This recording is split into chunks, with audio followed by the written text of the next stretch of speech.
நேயர்கள் அனைவருக்கும் வணக்கம். இது மக்கள் பார்வை. ஆளும் திராவிட முன்னேற்றக் கழகம் வரவிருக்கிற சட்டமன்ற தேர்தலை எப்படி எதிர்கொள்ளப் போகிறது?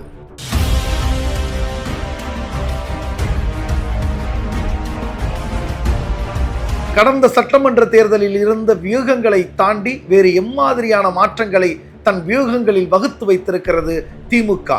திராவிட முன்னேற்றக் கழகம் எப்படியான கூட்டணியை அமைத்து இந்த தேர்தலை எதிர்கொள்வதற்கு காத்திருக்கிறது? கடந்த சட்டமன்ற தேர்தலில் இவர்கள் சொன்ன வாக்குறுதிகளை இந்த 4.5 ஆண்டு கால ஆட்சியில் நிறைவேற்றி இருக்கிறார்களா? நிறைவேற்றாமல் போன வாக்குறுதிகள் என்ன? அவ்வாக்குறுதிகள் மக்கள் மனதில் எப்படியான அதிர்வுகளை ஏற்படுத்தி இருக்கிறது? அது திராவிட முன்னேற்றக் கழகத்தினுடைய வெற்றி வாய்ப்பை பாதிக்குமா அல்லது வெற்றி வாய்ப்பை அதிகரிக்குமா என்பதையும் இன்னும் பல செய்திகளையும் பார்ப்போம். இது மக்கள் பார்வை. வாங்க வீடியோக்குள்ள போலாம். வருகிற 2026ஆம் ஆண்டு நடக்கவிருக்கிற சட்டமன்ற தேர்தல் குறித்து இப்போதே அரசியல் களம் சூடு பிடித்திருக்கிறது.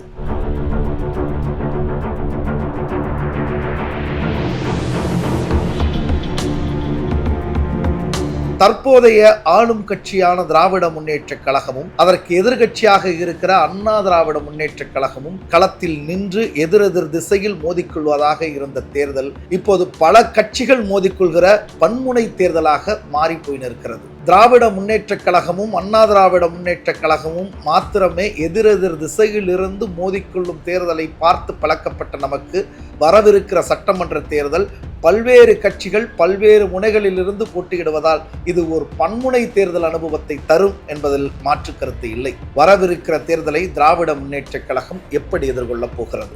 அவர்கள் வழங்கிய வாக்குறுதிகள் என்ன? அவற்றில் எதையெல்லாம் அவர்கள் நிறைவேற்றாமல் வைத்திருக்கிறார்கள்? ஆட்சிக்கு வருவதற்கு முன்பு கடந்த சட்டமன்ற தேர்தலில் திராவிட முன்னேற்றக் கழகம் அரசு ஊழியர்களுக்கான பணி நிரந்தரம் செய்வோம் என அறிவித்தது. ஆனால் அதற்கான எந்த முன்னெடுப்பும் இல்லாமல் இப்போதும் பல்வேறு அரசு துறைகளில் பலர் ஒப்பந்த தொழிலாளர்களாகவே பணியில் அமர்த்தப்பட்டிருக்கிறார்கள். அதை தாண்டி முன்னாள் அண்ணா திராவிட முன்னேற்றக் கழக ஆட்சியில் சென்னை மாநகராட்சி தனியாருக்கு வார்க்கப்பட்டு முன்பு நிரந்தர பணியாளர்களாக இருந்தவர்களை ஒப்பந்த பணியாளர்களாக மாற்றிய அண்ணா திராவிட முன்னேற்றக் கழக அரசின் ஆணையை இப்போதும் திராவிட முன்னேற்றக் கழக அரசு பின்பற்றி வருகிறது. அண்ணா திராவிட முன்னேற்றக் கழகத்தின் ஆணையை மாற்றி நாங்கள் தூய்மை பணியாளர்களை நிரந்தர பணியாளர்களாக மாற்றுவோம் என்று சொல்லி ஆட்சிக்கு வந்த திராவிட முன்னேற்றக் கழக அரசு அதை செய்வதற்கான எவ்விதமான நடவடிக்கையும் எடுக்காததன் காரணமாக தற்போது தூய்மை பணியாளர்கள் பல்வேறு நிலைகளில் தங்களுடைய போராட்டங்களை துவங்கியிருக்கிறார்கள். இந்த போராட்டத்தின் விளைவுகளை திராவிட முன்னேற்றக் கழக அரசு வருகிற சட்டமன்ற தேர்தலில் எப்படி எதிர்கொள்ளப் போகிறது? பொறுத்திருந்துதான் பார்க்க வேண்டும்.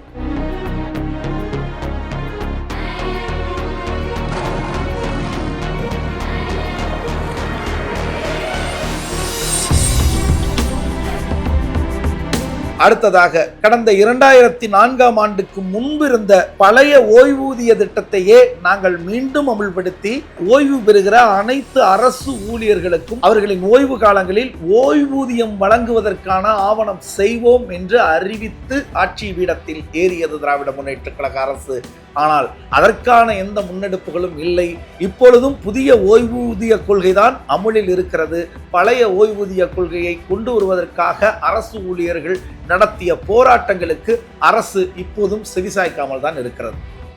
இதுவரை நாங்கள் பார்த்த முதலமைச்சர்களிலே சொன்னதை கொடுத்த வாக்குறுதியை நிறைவேற்றாத 4 ஆண்டுகளாக நிறைவேற்றாத ஒரு முதலமைச்சர் இந்தியாவிலே ஒருவர் இருக்கிறார் என்று சொன்னால் அது மாண்புமிகு இன்றைய தமிழக முதல்வர் மு.க. ஸ்டாலினை தவிர வேறு யாரும் இல்லை என்பதை நாங்கள் அறுதியிட்டு சொல்ல கடமைப்பட்டிருக்கிறோம்.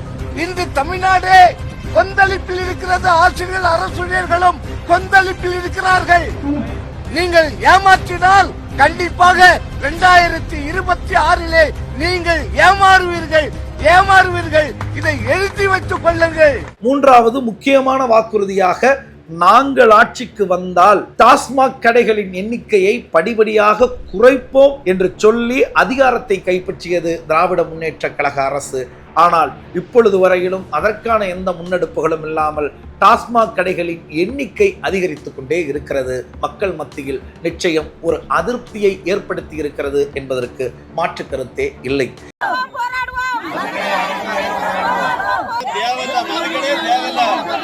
நாங்க இருந்தா எங்க உயிரெல்லாம் போகாது.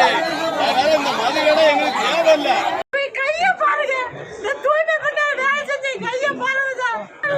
10 வயசுல இருந்து குடிச்சு குடும்பத்தை சேர்த்தது அப்படின்னாங்க. 2 பையங்க, 25 வயசு பையன் ஒண்ணு, 22 பையன் ஒண்ணு.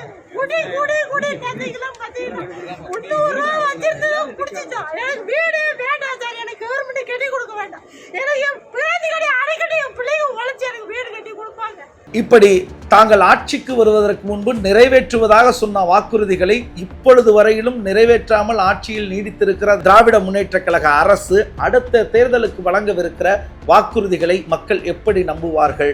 நம்பி வாக்குகளை செலுத்தி திராவிட முன்னேற்ற கழகத்தை மீண்டும் ஆட்சி பீடத்தில் அமர்த்துவார்களா, இல்லை ஆட்சி பீடத்திலிருந்து அவர்களை அகற்றுவார்களா என்பதை தேர்தல் முடிவுகள் தான் சொல்ல வேண்டும்.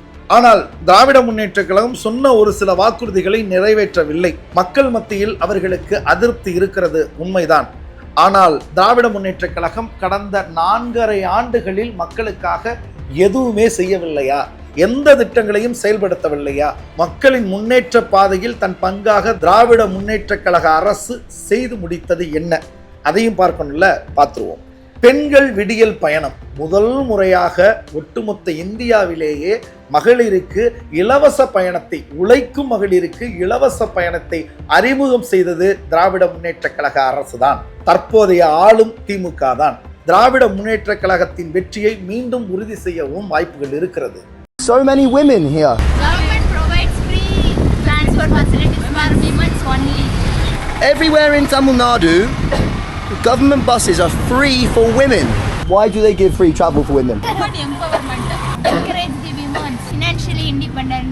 2021 தேர்தலுக்கு முன்னாடி விடியல் பயண திட்டம் குறித்த வாக்குறுதியை தேர்தல் அறிக்கையில சொன்னோம். உடனே நமக்கு எதிரானவங்க என்ன சொன்னாங்க? இது நிறைவேற்ற முடியாத வாக்குறுதி, இதனால பேருந்துகளை குறைச்சிடுவாங்க, பேருந்து கட்டணத்தை உயர்த்திடுவாங்க, தங்களுடைய இஷ்டத்துக்கு கதை, திரைக்கதை வசனம் தான் இதை தொடங்கினாங்க. ஆனா கடந்த அதிமுக ஆட்சியில தமிழ்நாட்டோட நிதி நிலைமையை பாழ்படுத்தினதையும் மீறி சொன்ன மாதிரி ஆட்சி பொறுப்பேற்ற அன்றைக்கு விடியல் பயணம் திட்டத்துக்கு கையெழுத்து போட்ட கைதான் முத்துவேல் கருணாநிதி ஸ்டாலினுடைய கை. இந்த திட்டத்துக்கு ஆகிற பணத்தை செலவா பார்க்காம பெண்களுக்கு சேமிப்பா, மகளிர் முன்னேற்றத்திற்கான முதலீடாகத்தான் நாங்க நினைச்சோம். இதோட பலன் சமூகத்துல எதிரொலிக்க தொடங்கி இருக்கு. ஒவ்வொரு மாசமும் சுமார் 1000 ரூபாய்னு நம்ம ஆட்சிக்கு வந்த 51 மாசத்துல ஒவ்வொரு மகளிரும் 50,000 ரூபாய் சேமிச்சிருக்கிறாங்க. எவ்வளவு பெரிய புரட்சி இது! யாராலும் மாற்ற முடியாத, மறுக்க முடியாத சாதனை இது. அதனாலதான் இப்ப செய்திகள்ல பார்த்திருப்பீங்க, இந்த விடியல் பயண திட்டத்தை கர்நாடக மாநிலத்திலே, ஆந்திர மாநிலத்திலே நடைமுறைப்படுத்திட்டு இருக்காங்க. இப்போ அடுத்ததாய் ஆளும் திராவிட முன்னேற்ற கழக அரசு செயல்படுத்திய புதுமை பெண் திட்டம். இந்த திட்டத்தின் அடிப்படையில் பள்ளி முடிந்து கல்லூரிக்கு செல்கிற மாணவிகள் அத்தனை பேருக்கும் மாதம் ரூபாய் 1000 அரசு வழங்கும் என்கிற அந்த அறிவிப்பு கல்லூரிக்கு செல்ல எத்தனைக்கும் பெண்களுக்கு ஒரு புத்துணர்ச்சியை கொடுத்திருக்கிறது.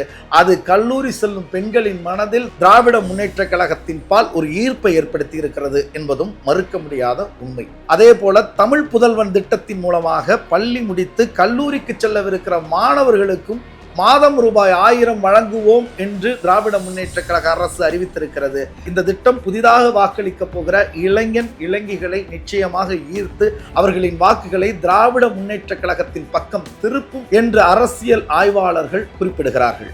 இவற்றிற்கெல்லாம் முத்தாய்ப்பாய் தேவையோடு இருக்கிற பெண்களுக்கு மகளிர் உரிமை தொகை என மாதம் 1000 ரூபாயை வழங்கி திராவிட முன்னேற்ற கழகம் பெண்களிடத்தில் ஒரு பெரும் நம்பிக்கையை விதைத்திருக்கிறது. அந்த நம்பிக்கை வருகிற சட்டமன்ற தேர்தலில் வாக்குகளாக மாறவும் வாய்ப்புகள் இருக்கிறது.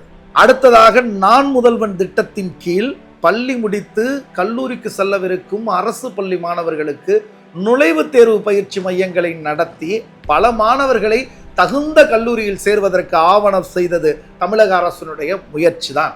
இன்றைய திராவிட முன்னேற்ற கழக அரசினுடைய முயற்சி தான். அதை தாண்டி குரூப் 1, குரூப் 2, குரூப் 3, குரூப் 4 போன்ற தேர்வுகளை எழுதி மாணவர்கள் அரசு வேலையில் சேருவதற்கான பயிற்சி வகுப்புகளையும் இலவசமாக அரசு தன் சார்பில் நடத்தி பல மாணவர்களின் வாழ்க்கையில் வெளிச்சத்தை ஏற்படுத்தி இருக்கிறது. இது நிச்சயமாக அந்த மாணவர்கள் மாத்திரமல்லாமல் மாணவர்களின் பெற்றோர்களின் மனங்களிலும் திராவிட முன்னேற்ற கழக அரசு குறித்த ஒரு நல்ல எண்ணத்தை விதைத்திருக்கிறது என்பது மறுக்க முடியாத உண்மை. எல்லாவற்றிற்கும் முத்தாய்ப்பாக ஒட்டுமொத்த இந்தியாவிற்கும் முன்னோடியாக அரசு பள்ளி மாணவர்களுக்கு காலை உணவு திட்டத்தை அறிமுகப்படுத்தி அடிப்படை மாணவர்களின் கல்வியில் ஒரு புரட்சியை ஏற்படுத்தி இருக்கிறது திராவிட முன்னேற்ற கழக அரசு. இந்த புரட்சியின் மூலம் நிச்சயமாக பள்ளிக்கு வருகிற மாணவர்களின் எண்ணிக்கை அதிகரித்திருப்பதாக பல புள்ளி விவரங்கள் சொல்கிறது. இது கல்வியின் பால் திராவிட முன்னேற்ற கழக அரசு கொண்டிருக்கிற அக்கறையை வெளிக்காட்டுகிற பட்சத்தில் நிச்சயமாக இவைகளெல்லாம் திராவிட முன்னேற்ற கழகத்தினுடைய நற்பெயர்களாக மாறி அவர்களுக்கான வாக்குகளை ஈட்டி தரும் என்பது பல்வேறு அரசியல் ஆர்வலர்களின் கருத்தாக இருக்கிறது. ஆனால் தாங்கள் ஆட்சிக்கு வருவதற்கு முன்பு நிறைவேற்றுவேன் என்று சொல்லி இப்போது வரையிலும் ஆட்சிக்கு வந்து நிறைவேற்றாமலேயே வைத்திருக்கிற பல்வேறு கோரிக்கைகளை மக்கள் மனதில் வைத்துக் கொண்டு திராவிட முன்னேற்ற கழகத்தை இந்த தேர்தலில் புறக்கணிக்க போகிறார்களா, அல்லது திராவிட முன்னேற்ற கழகம் இதுவரையில் தான் செயல்படுத்தி இருக்கிற நல்ல திட்டங்களை மக்கள் மனதில் கொண்டு தங்களது வாக்குகளை செலுத்தி அவர்கள் மீண்டும் ஆட்சி அமைக்க ஒரு வாய்ப்பை வழங்க போகிறார்களா என்கிற கேள்விக்கு வருகிற தேர்தலில் தான் நமக்கு விடை கிடைக்கும். முத்துவேல் கருணாநிதி ஸ்டாலின் என்னும் நான்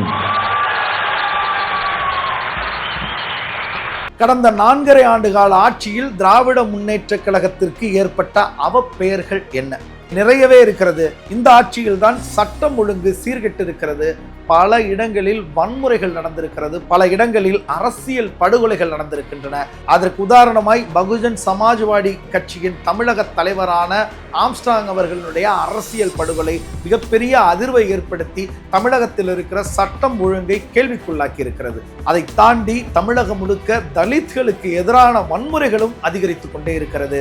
ஆணவ படுகொலைகளின் எண்ணிக்கை கூடி போய் இருக்கிறது. காவல் நிலைய மரணங்கள், அதாவது லாக்அப் டெத், கடந்த ஆட்சியை விட இந்த ஆட்சியில் எண்ணிக்கையில் கூடி போயிருக்கிறது. நிச்சயமாக இவை அனைத்தும் மக்கள் மனதில் இந்த அரசிற்கு ஒரு அவப்பெயரை ஏற்படுத்தித்தான் இருக்கிறது.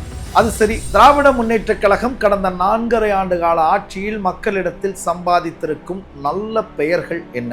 திராவிட முன்னேற்ற கழக அரசு பொறுப்பேற்றதிலிருந்து இதுவரையில் 4000 கோடி ரூபாய் மதிப்புள்ள கோயில்களுக்கு சொந்தமான சொத்துக்களை ஆக்கிரமிப்பாளர்களிடமிருந்து மீட்டு அரசு தன்வசப்படுத்தி இருக்கிறது. அதை தாண்டி நூற்றுக்கணக்கான கோயில்களுக்கு கும்பாபிஷேகம் நடத்தி மக்கள் மனதில் ஒரு நல்ல பெயரை ஈட்டி இருக்கிறது. அதை தாண்டி சென்னை போன்ற தமிழகத்தில் இருக்கிற பல்வேறு திட்டங்களை செயல்படுத்தி அந்த நகரங்களின் உட்கட்டமைப்பை மேம்படுத்தி இருக்கிறது. மிக முக்கியமாக கடந்த 4.5 ஆண்டுகளில் வெளிநாடுகளிலிருந்து 10 லட்சம் கோடி ரூபாய் முதலீடுகளை தமிழகத்தினுடைய தொழில்துறைக்கு திராவிட முன்னேற்ற கழக அரசு ஈர்த்து வந்திருக்கிறது.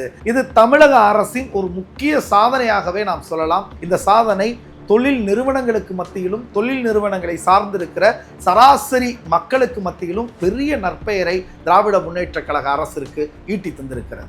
அதை தாண்டி கூட்டுறவு வங்கிகளில் விவசாயத்தின் பொருட்டு வழங்கப்பட்ட நகைக்கான கடன்களை தள்ளுபடி செய்து ஏழை விவசாயிகளுக்கு அவர்களது நகைகளை திருப்பி வழங்கி இருக்கிறது. அவர்களின் நகைகளை திருப்பி வழங்கியது நிச்சயமாக விவசாயிகளின் மனதில் திராவிட முன்னேற்ற கழகத்திற்கு ஒரு நல்ல பெயரை பெற்று தந்திருக்கிறது. எல்லாவற்றிற்கும் முத்தாய்ப்பாக உங்களுடன் ஸ்டாலின் என்கிற திட்டத்தை அறிவித்து மக்களினுடைய வீடுகளுக்கே தேடி சென்று அவர்களுடைய கோரிக்கை மனுக்களுக்கு பதில் தருகிற இந்த திட்டம் நிச்சயமாக பொதுமக்கள் மத்தியில் ஒரு பெரும் வரவேற்பை பெற்றிருக்கிறது.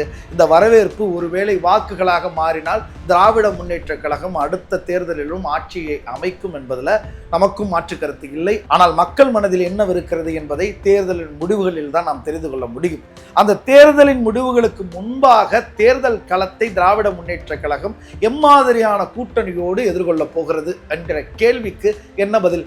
இப்போது வரையிலும் திராவிட முன்னேற்ற கழகமும் காங்கிரசும் இந்தியா கூட்டணியில் உறுதியோடு இருக்கிறார்கள். அதில் எந்த விதமான மாற்றமும் வருவதற்கான சாத்தியங்கள் தற்போதைய சூழலில் இல்லை.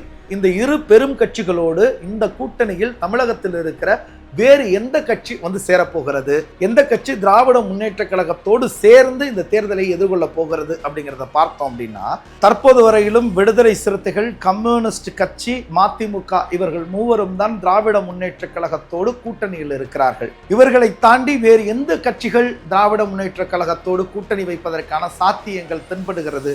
சமீபத்தில் சீமான் அவர்கள் மரியாதையின் நிமித்தமாக முதல்வர் ஸ்டாலின் அவர்களை சந்தித்து பேசிவிட்டு சென்றிருக்கிறார். அதே போல தேமுதிகவினுடைய தலைவி பிரேமலதா அவர்கள் முதல்வர் ஸ்டாலின் அவர்களை சந்தித்து விட்டு சென்றிருக்கிறார். முன்னாள் முதல்வர் ஓ பன்னீர்செல்வம் அவர்கள் தற்போதைய முதல்வரான மு.க. ஸ்டாலின் அவர்களை சந்தித்து விட்டு சென்றிருக்கிறார். இவர்களின் சந்திப்புகள் வெறும் மரியாதை நிமித்தமாகவும் நல விசாரிப்புக்காகவும் மாத்திரம்தான் நிகழ்ந்ததா அல்லது இதில் ஏதேனும் அரசியல் கணக்கு இருக்கிறதா என்பதையும் நாம் பொறுத்திருந்துதான் பார்க்க வேண்டும். திராவிட முன்னேற்றக் கழகம் எத்தகைய நன்மைகளை செய்திருக்கிறார்கள், எத்தகைய அதிருப்தியை மக்கள் மனதில் விதைத்திருக்கிறார்கள் என்பதை இந்த வீடியோவில் நம்ம பார்த்தோம். இதை தாண்டி இவர்கள் அமைக்க போகிற கூட்டணி ஒருவேளை பலமாக மாறி நின்றால் இவர்களுக்கு வெற்றி வாய்ப்பு உறுதி, அல்லது இந்த கூட்டணிகள் ஏதேனும் சிக்கல் ஏற்பட்டால் இவர்களுடைய வெற்றி வாய்ப்பை அது பாதிக்கவும் கூடும். எது எப்படியோ இறுதியாக மக்கள் அளிக்க போகிற தீர்ப்பு தான் அடுத்த ஆட்சியை நமக்கு அறிமுகம் செய்ய போகிறது. அதுவரையில் பொறுத்திருப்போம். தேர்தல் களம் சார்ந்த பல்வேறு தகவல்களோடு உங்களை சந்திக்கிறோம். இது மக்கள் பார்வை. நன்றி, வணக்கம்.